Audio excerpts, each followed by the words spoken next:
شادی کا پیغام بھیجتا ہے اور اس سے حق مہر دے کر ان سے نکاح کر لیتا ہے۔ نیز فرماتی ہے کہ جب اللہ کے رسول صلی اللہ علیہ وسلم دین حق کے ساتھ تھے، محفوظ ہوتا تھا کہ جاہلیت کے تمام نکاح آپ صلی اللہ علیہ وسلم نے باطل کر دیا، سویا اس نکاح جو آج کل لوگوں میں رائج ہے۔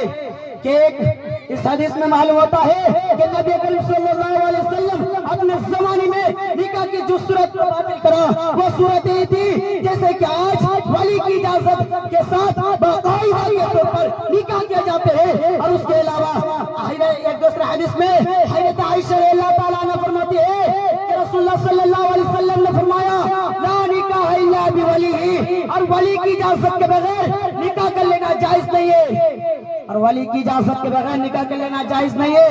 لیجئے ایک واقعہ سنیے اور اس نکاح کے بارے میں غور کیجئے۔ حضرت معقل بن یسار رضی اللہ تعالیٰ عنہ فرماتے ہیں کہ میں نے اپنے بہن کا نکاح ایک آدمی سے کر دیا، کچھ عرص گزرنے کے بعد اس نے میری بہن کو طلاق دے دی۔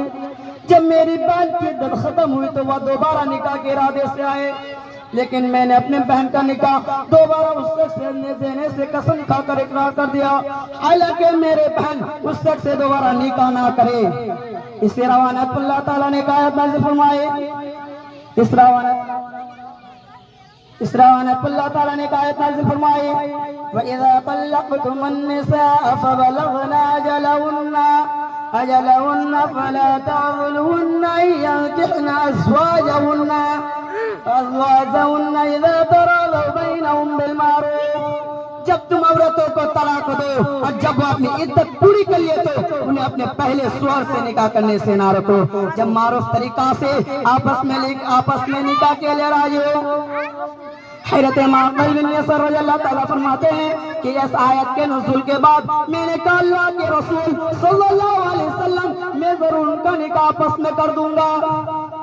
چنانچہ میں نے اپنے بہن کا نکاح اس صحابی سے کر دیا جس سے میری بہن راضی تھی، اور میں نے اپنے قسم کا کفارہ بھی کر لیا، ادا کر لیا۔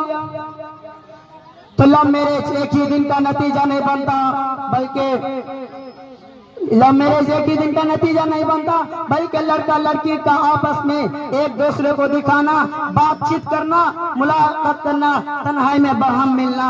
آخر میں اللہ تعالیٰ سے دعا ہے کہ رب العالمین تو ہمیں اور ہمارے اسلامی بھائیوں اور بہنوں کو لو میرج جیسے ناجائز غیر اسلامی نکاح سے بچائے اور نبی کریم صلی اللہ علیہ وسلم کے سنت کے مطابق نکاح کرنے کی توفیق دے، آمین۔ وآخر دعوانا ان الحمدللہ رب العالمین۔